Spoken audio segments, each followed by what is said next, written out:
Welcome and thank you for creating a website with New Perspective Design.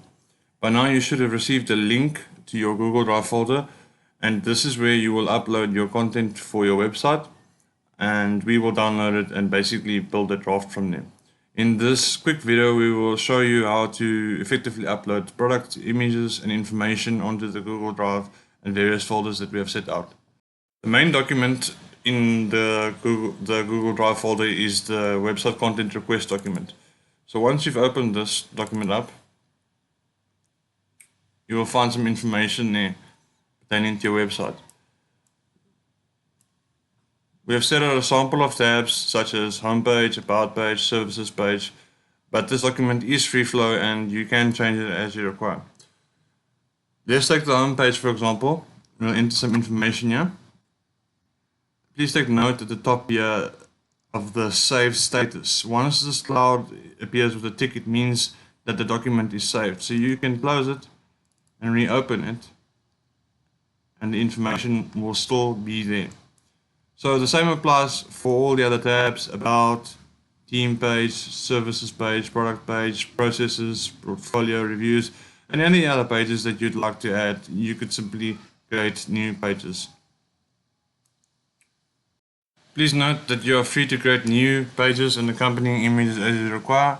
It's very important to name your images according to the products or services that they represent, with the same name as the products or services within this document. We also ask that you be careful about the information that you put in here, because this is the information that we will be using on your website.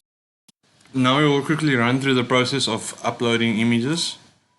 To upload images, you will go to the applicable folder. So let's say product images in the case of an e-commerce store.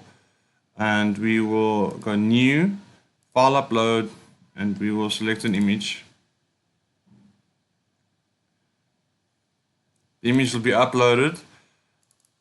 And what you can do with images, which is also interesting, is add comments onto them. So if you like, for example, if this were an image of a trailer product that you're selling, you could add a comment on here, and you could add the description, price, name,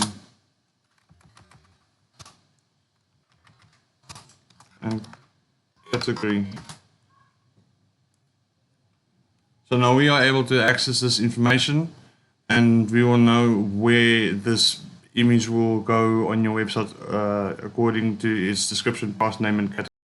This can be done for all images: product images, service images, and miscellaneous images.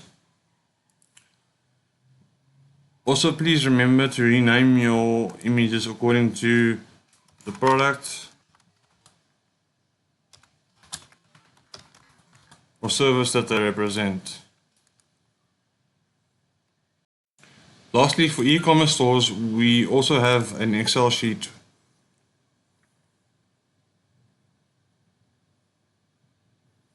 The Excel sheet provides a nice way for us to lay out products and product variations, pricing, categories, and stock quantities. As you can see in this product sheet, we've entered some dummy information: product A, product B, product C, their descriptions, their variations, small, medium, and large. So this would be, example, clothing, their prices, and their category, which is shirts, and the stock quantities. Also with this document, once you've changed an item, for example, there, you just need to make sure that it's saved to Google Drive, and you can close it, and it will be updated on our side as well. We hope this gives you a better understanding of how to use Google Drive. Should you have any questions, please do contact us on 078 384 6804 or email us at info@newperspectivedesign. Once you have completed your content request folder, please notify us via email, and we will proceed to produce a draft for your website. Thanks so much.